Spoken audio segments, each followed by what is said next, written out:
Content note. This video focuses on how nerdy online spaces became rife with fascists, and therefore discusses their beliefs. Content warning for transphobia, ableism, racism, anti-Semitism, and sexism. Please proceed with caution. Before I begin, I want to state that this video and its script was inspired by Innuendo Studios' video How to Radicalize a Normie, The Pootie Pipeline by Non-Compete, and The Rise and Fall of Geek Culture by Sarah Zed. These are by far my favorite videos on YouTube, especially How to Radicalize a Normie, so if you haven't seen them yet, please go and check them out.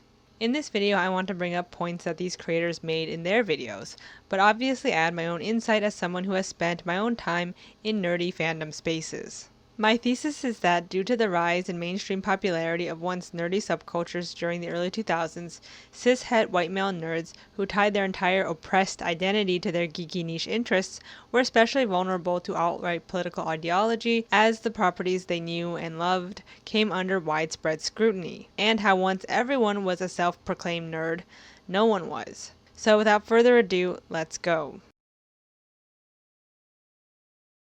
So, what is a nerd?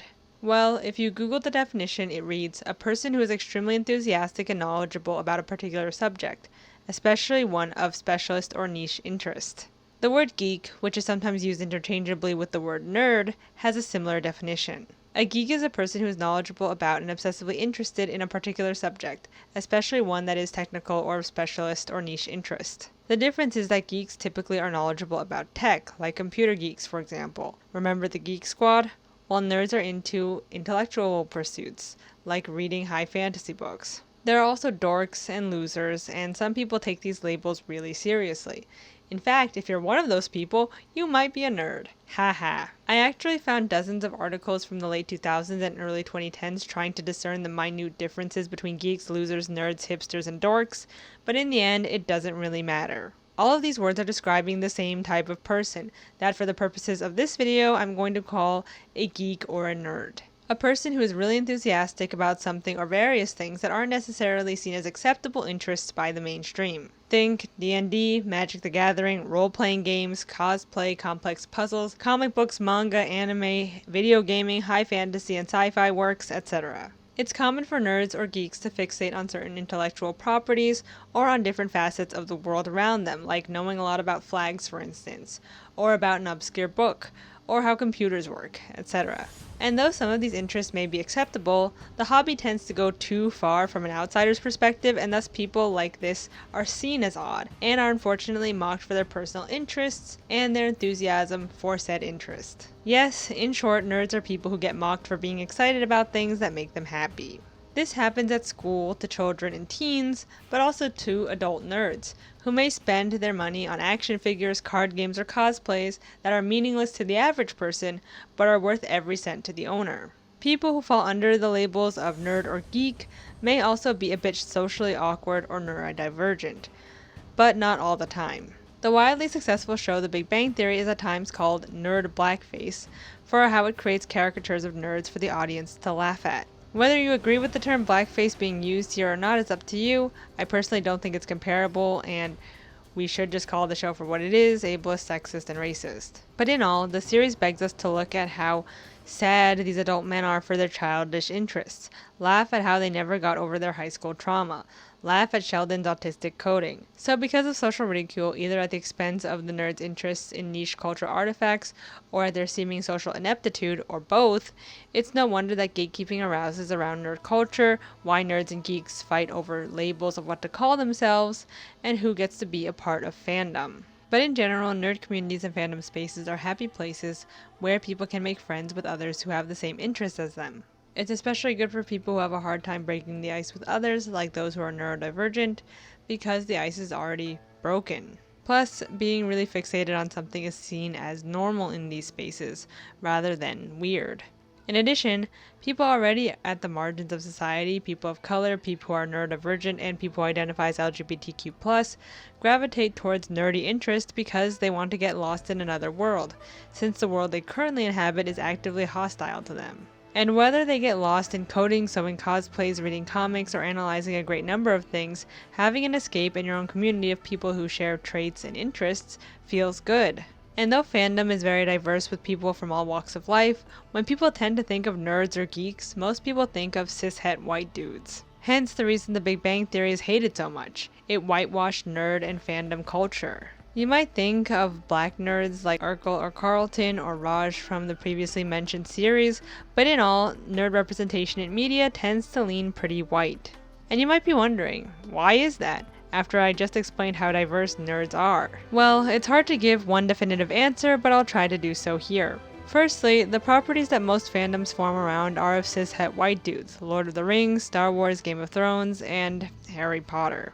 So it makes sense for people to think that people who like Luke Skywalker also look like him. You might find it ironic that people of marginalized identities tend to so strongly fan over work that doesn't have many people of color in them or diversity in general, but it makes sense if you think about how these sci-fi and fantasy works create a new world, where fans can insert themselves and create their own rules. In addition, sci-fi works like Star Trek champion diversity and inclusivity rather than shy away from it.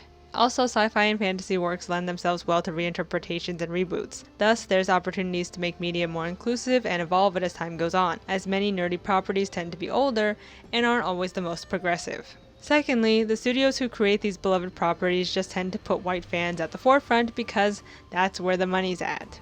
That's why Disney made sure not to make Finn a Jedi, why they took Kelly Marie Tran off Star Wars merch, and why just this year they started selling Rey's yellow lightsaber when the series wrapped years ago. So much for progressive reboots, but I did say they had the opportunity. I never said they actually took it, unfortunately. But of course, it's not just white male fans. White female fans can be just as ruthless. Look at how they reacted to when Rue became black in the Hunger Games adaptations, when in fact she was always black. Not to mention the whitewashing of Katniss, who was olive skin in the books, but portrayed by a white actress. A vehicle like the Hunger Games would have been huge for an actress of color, but of course they gave it to a white woman. Thirdly, white male fans just push themselves to the front. Unsurprisingly enough, they're very entitled. They're the ones who do the gatekeeping, who have to know more than you do, who police other fans and other nerds. This was best illustrated during the My Little Pony Friendship is Magic days, when the white male fan base was saying who and who doesn't get to be a fan of MLP, a franchise that many women and girls propped up for decades. The show and its merch ended up catering itself to the male fans, even getting rid of the brushable hair on the toy ponies for a while, which was a staple of the brand. Instead, they opted to create plastic collectible minifigs that male fans were more inclined to buy. Lastly, and most obviously, white male nerd representation is so rampant in Hollywood media because writers' rooms are filled with white men. They're the ones getting the chances to make their stories known. Revenge of the Nerds, Freaks and Geeks, and characters like Dwight and even the nerds of the Big Bang Theory are white, or at least almost all white, because that's white male privilege at work. So we now know how and why cishet white men are who we think of when we think of nerds, but now I want to explore why these white men who dominate fandom spaces and whose money is able to sway multi-million-dollar franchises feel as if they're marginalized. You're gonna go through life thinking that girls don't like you because you're a nerd. And I want you to know from the bottom of my heart that that won't be true. It'll be because you're an asshole. Some nerdy white men feel oppressed as adults because they never properly coped with what happened to them in high school. They were bullied for their geeky interests, and that effed them up. And that's perfectly fair. A lot of us haven't gotten over our high school trauma, and the expectations of being a man are impossible to live up to. You have to be an athlete, a breadwinner, great in bed, have tons of sexual partners, have tons of money, and be emotionally stoic. No one can be all of those things at once, if at all. But rather than trying to work through toxic masculinity, these types of men blame women and other marginalized people for their problems and for why the world is doomed. And in high school and college, they vowed, once they grew up, to become the oppressor. The new male power fantasy of the late 20th century and later the new millennia wasn't to shed your nerdy outer shell and transform into an alpha male, but to embrace your geekiness and use it to get the house, the car, and most importantly, the girl of your dreams. And this change coincided, of course, with the rise of the computer and the digital age, when STEM fields as well as finance were the new tickets to success. It's the revenge of the nerds, if you will. The smart is the new sexy that was promised to the tech bros and geeks. In fact, that's when these terms nerd and geek really took off, after the invention of the teenager and after the baby boom. This is when you see the rise of Steve Jobs and Bill Gates and later Bezos, Musk, and Zuckerberg pioneering the digital age. What was promised with the coming of the internet was egalitarianism, but that was far from what transpired. It was of course upper middle class white male geeks who had the time, the access, and the privilege to spend their days working on computers who reaped the benefits of computing, not the working class who didn't have the ability to risk it all for something unforeseeable. But instead of seeing themselves as in the right place at the right time, lucky and privileged enough to have a head start, they continued to view themselves as underdogs. They, to this day, see themselves as disruptors, who sell their stories as the nerdy kids who finally got what they deserved. When in reality, these men always had what they were promised, they just thought they didn't because they were bullied for playing video games and they didn't get the cheerleader. And before we continue, I want to say that though toxic masculinity is oppressive, it also doesn't mean that men are faultless and not responsible for their actions, especially when they work to reproduce the system that hurt them. Additionally, I'm not saying that all white men look up to these figures or that all white men ended up wildly rich like Mark and Jeff did, far from it, but that there's a subset of the white male population who, like these examples, also feel angry that they didn't get what they were entitled to by virtue of being white men. This is detailed in Pop Culture Detective's Adorkable Misogyny video where they talk about how some nerdy or geeky men are rejected by masculinity. They can't fit in and are dubbed nerds, geeks, or dorks. They're different from male nerds who purposely reject traditional masculinity in that these so-called nerds actually really try hard to fulfill their patriarchal role. They want to fit in and are upset that they can't. They're resentful towards women and minorities and don't align themselves with them, even though they know what it's like to be bullied for things out of your control. But because they can't achieve masculinity through the traditional routes, through women, money, or athleticism, they embrace nerddom and fandom because in those spaces they can be superior. They can be the ones who know it all. And then they're tolerated because they like the same stuff you do. And I just want to bring home here that not all white male nerds are like this, and that there are a lot of them who don't fall into this resentful category, white men who are confident in themselves and reject so-called traditional masculine values.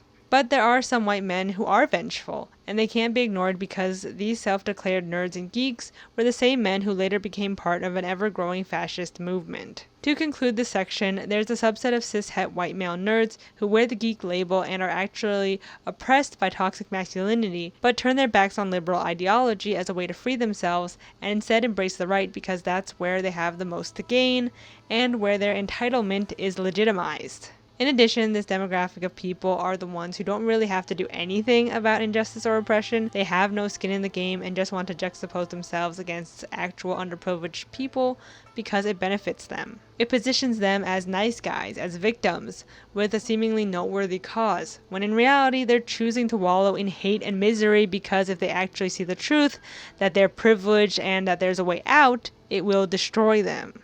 And that's because they tie their nerdy interests heavily to their identity and see them as the reason as to why they're oppressed, rather than again, the capitalist patriarchy. So because these interests are so integral to who they are as people, when you critique something that they like, whether it be an anime, a manga, or a comic, they take it as a personal slight, a threat to their identity, and worse, to their moral characters and supposed subjugation.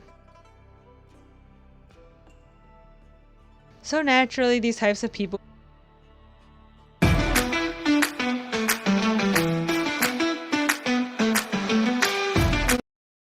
who tie their identity and moral worth as well as societal mistreatment to their personal interests rejoiced when their niche interests were popularized in the mainstream at the dawn of the 21st century. I'm kidding, of course. They hated it. Though I think at first many were excited to have their favorite works brought to life and finally get the big screen adaptations that they deserve, I also think the white people in these spaces felt a little taken aback. They began to see that these nerdy properties like X-Men, Spider-Man, Batman, Lord of the Rings, and Game of Thrones didn't just appeal to a small select few who were in the know, but in fact had mass appeal. Which wasn't really a secret. Star Wars Mania proved that, and in fact the prequel trilogy came out around this time. However, the perceived problem was that everyday people seemed to like the same things as these so-called losers did, and when that happened, the nerds, the geeks, and the dorks had lost the thing that made them seem like they had a legitimate cause. Which again, these men do have a legitimate cause to fight against, but they also actively choose to place blame on anything else but the hand that feeds them. The biggest titles of the early 2000s were based on Marvel Comics,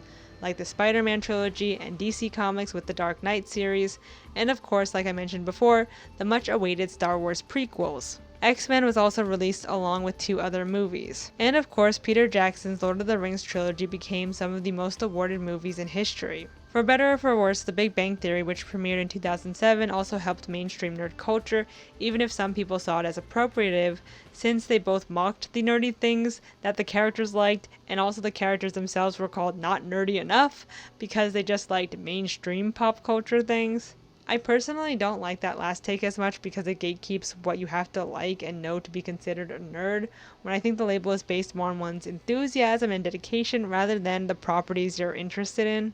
But anyway, the show itself is known for having big name stars that geeks in science and tech bros would be familiar with, like Adam West, James Earl Jones, Carrie Fisher, Sarah Michelle Gellar, Neil deGrasse Tyson, Stephen Hawking, Bill Gates, Elon Musk, and many more. Though I will say I don't think many actual nerds like Musk, Gates, or Tyson. Yes, actual non-toxic nerds exist. Despite this video focusing on bad faith actors or nerds who are bigoted, fandom is also filled with great people who are nothing like these people who are the focus of this video. But going back to the aforementioned TV show, even though some nerds at the time hated The Big Bang Theory, post 2016 election I think that it actually does a pretty accurate job at depicting how freaking terrible nerd culture can be, albeit by accident. It almost makes you wonder if the backlash by some nerds was done purposefully so we wouldn't take the time to dissect the real problems with geek culture presented in the show. However, the series is also extremely annoying in that it wants to have its cake and eat it too. They want us to sympathize with the same people who harass the women in their lives and who make racist remarks to their friends.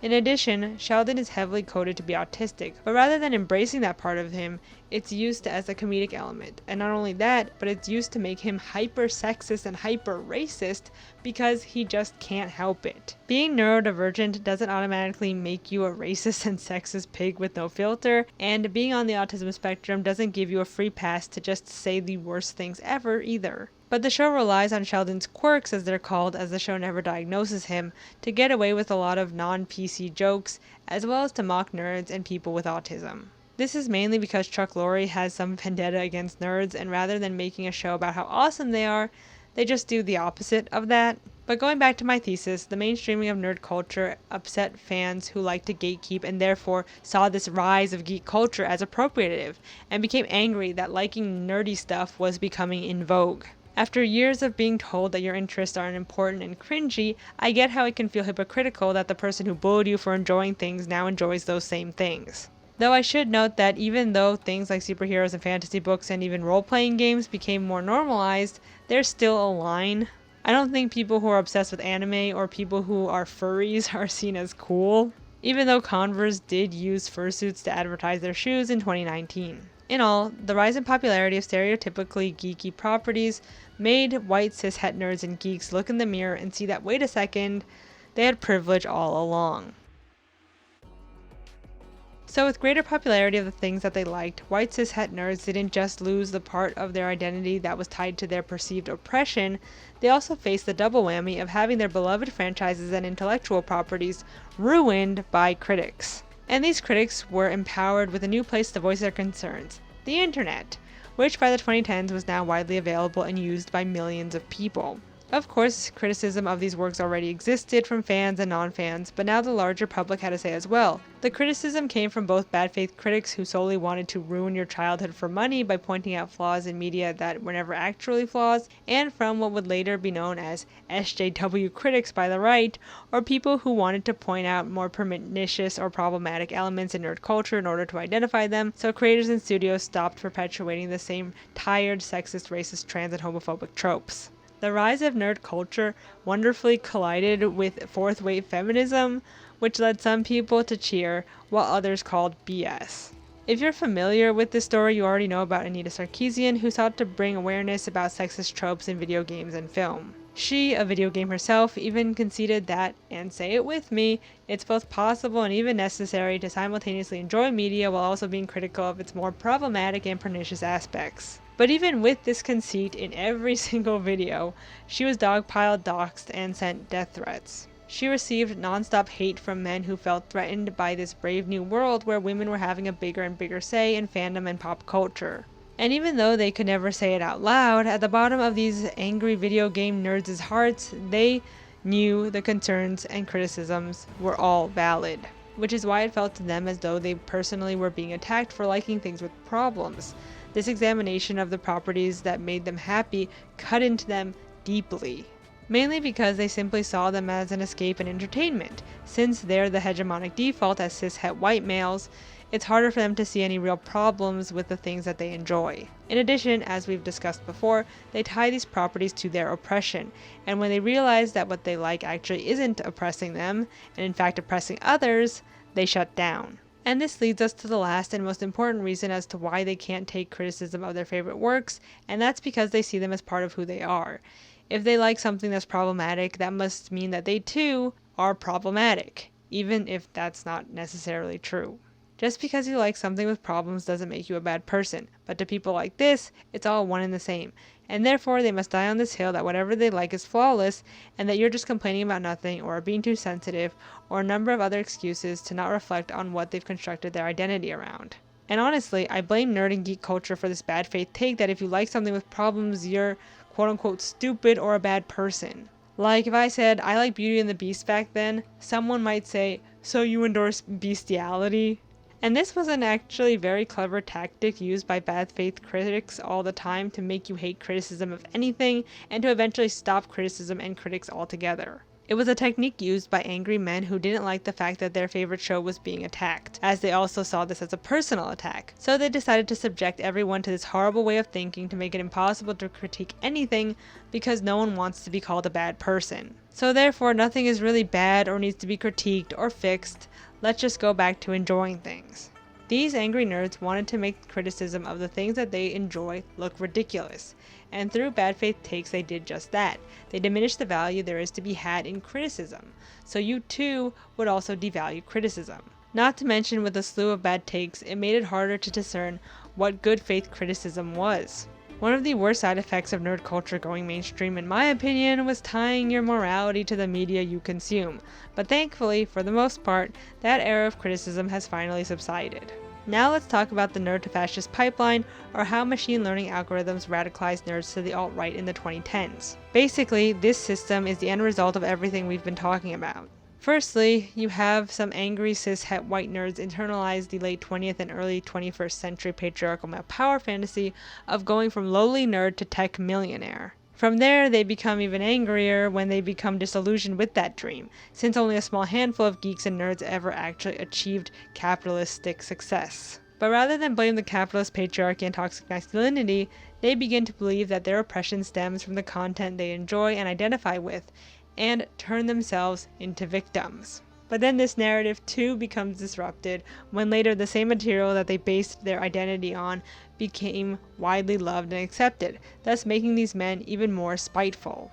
This fire then continued to be stoked via the mass onslaught of criticism of said properties due to fourth wave feminism and online activism. And thus, the alt-right, as opportunistic as ever, saw a new recruiting base primed to see their new wave fascist movement as a place of refuge, and both directly and indirectly brought angry white men over through creating content on platforms whose addicting algorithms work by suggesting the same content over and over, and by infiltrating online fandom spaces where these types of nerds typically hang out. The pipeline I'm going to describe is basically the pipeline that Ian Danskin from Innuendo Studios illustrated in their video entitled How to Radicalize a Normie, mixed with the pyramid of violence from the Pootie pipeline by Non-Compete, but I've also added in some of my own details. So with all that said, let's take a stroll. Turn me up, turn me up, turn me up. Let's say you're just a regular cis-het white guy on the internet in the 2010s who describes themselves as a nerd. You have geeky interests, you go to conventions, you're a part of various fan forums, and have friends online who share your love of niche subcultures. But that's all that really binds you to these fan groups and friends, your shared love of X, Y, or Z. You don't really talk about your personal life or politics, even though you know a lot of the people in this space are politically left-leaning. Contrary to them, you think fandom isn't a place for politics, so it's just never come up. And when it has, you just kinda roll your eyes. But now a new movie from a franchise you like has been announced, and there's something different about the cast that makes you feel kind of uncomfortable, as if they're trying to right a past wrong the franchise has done, and therefore that you have done, as you tie so much of your own identity to said media. To cleanse your palate and assure yourself that you in no way could or would ever consume sexist or racist art, you start watching debunking videos on YouTube. These videos consist of atheists debunking creationists, because you see yourself as a rational centrist. But soon, those same people start to debunk feminism, and this content is the stuff that finally makes you feel seen. And your bias is continually confirmed, as a lot of the feminism you're seeing online is extremely cringe, mainly BuzzFeed talking about manspreading and how Disney princesses are problematic. Really? Disney princesses? Don't these people have lives, you'd think? This pop feminism only serves to push you further right, and again, confirm your bias that these angry women have nothing better to do. Instead of watching Anita Sarkeesian's videos, you watch people debunking them. And the gist you get is that she just wants to ruin things, when of course that wasn't the goal of her project, but that's what's being sold to you. And you choose not to listen to her actual thoughts because the algorithm and your human brain work together to keep you in your comfort zone, to keep you safe, to keep you from thinking too hard. And then, after watching some very angry videos about Sarkeesian, you start to get offered anti-Semitic videos, and then videos about natural selection. And the deeper you go, the more isolated you become from the media and the fellow fans that made you so angry in the first place. And the content gets more radical as well. But the key in keeping you inside is that you continue to think that you're at the periphery, at the tip of the iceberg, that all of this hateful rhetoric isn't hateful at all, that there's still more to discover, and that in the grand scheme of things, this is all a perfectly normal way of seeing the world. That's how the alt-right ensnares you, and how conspiracy theories work. They make you think that you're in on a secret, that you have the answers, when in fact, you're someone else's puppet. And it's honestly really scary how just having open conversations about problems in works liked by nerdy white men radicalized so many of them. And they weren't just radicalized by machine learning algorithms, but also grifters and gurus who say that they have the answer as to why you're so unhappy as a dorky cishet white guy, and it's not toxic masculinity, it's immigrants, women, and Jewish people. Lastly, Ian Danskin's How to Radicalize a Normie video points out how members of hate groups infiltrate fandom spaces filled with nerds and geeks in order to sow discord. They do this by making an off-color joke and waiting to see who laughs, or by complaining about how bad the franchise they enjoy has become and how it was so much better back then, or say something to the effect of they should just hire the best people for the job, which ironically never happens to be people of color, LGBTQ+ people, or disabled people. And by manufacturing these rifts within fandom spaces, they can see who can be radicalized, and unfortunately it's usually cishet white men who have the most to gain from right-wing politics. So now I ask this question, were fandom spaces always filled with white men just waiting to be radicalized? Or did the mainstreaming of geek culture and the resulting critiques of said media make them this way? Honestly, speaking from experience, I think that there were always people who were more conservative in geeky or nerdy circles that were vulnerable to being radicalized, specifically of course white men. For example, I knew a lot of white male students back in my school days who hung out with the social outcasts. The social outcasts being kids of color, LGBTQ+ students, and people who were neurodivergent. These white boys were on the fringes because of their niche interests, and for not fitting in, and at times rejecting the hegemonic norm. Some were also neurodivergent themselves or identified as LGBTQ+. But a lot of them were just white boys who had nowhere else to go in the cafeteria. And they happened to like the same stuff we did, but were more likely to maybe push the boundaries with racist jokes, and we kind of just gave them passes for it because hey, they like the same stuff we do, they can't be all bad. Also, as misfits and bully victims, we were empathetic to people who were also ostracized. But just because you like a certain thing doesn't mean you hold the same beliefs or even view or experience the property the same way and have the same takeaways. And though many of these white male peers were liberal in the beginning of the 2010s and liked Stephen Colbert and were pro-Obama, these same people ended up voting for Trump in 2016. Though of course this isn't true of all white cis-het male fans, some are secure and self-aware enough to see through conservative dog whistles, don't take the bait, and don't feel threatened by more inclusivity and criticism of the things that they enjoy. But in all, a lot of these white male fanboys turn to the alt-right rather than learning and growing because it's just easier. It's the path of least resistance. The result of the mainstreaming of nerd culture and the subsequent exodus of a substantial amount of horrible people from various fandoms was unfortunately the alt-right gaining a lot of members. And thus they became a powerful force to be reckoned with, even getting their supreme leader elected, and Trump becoming president just let the worst people say the quiet part out loud. Former nerds and geeks also began to publicly hate the media that they once loved, and called theirs for so long for being too woke. Because once that was gone from their identity, once everyone was a nerd, no one was, and all that was left was white rage. The rise of the alt-right online has of course also led to grifters, who don't actually believe in what they're saying, they're just doing it for money and don't care about the actual real harm they're doing to their audience, but also to the marginalized people they condemn, specifically trans people. Algorithms also still pull people towards the worst content imaginable, especially if you're a man online. Even if you are in real life pretty liberal or even center, you will still be shown anti-democrat posts that start out with just making fun of how old Biden is, but that ends with men talking about traditional values and that women are whores. If you have a man or boy in your life, see the content that they're being shown and tell them to be aware of it, because if you go down that rabbit hole, you might never come back. In conclusion, fandom spaces always were a bit toxic and still are, even though on paper they seem like a utopic place where people of all backgrounds can come together in peace and love.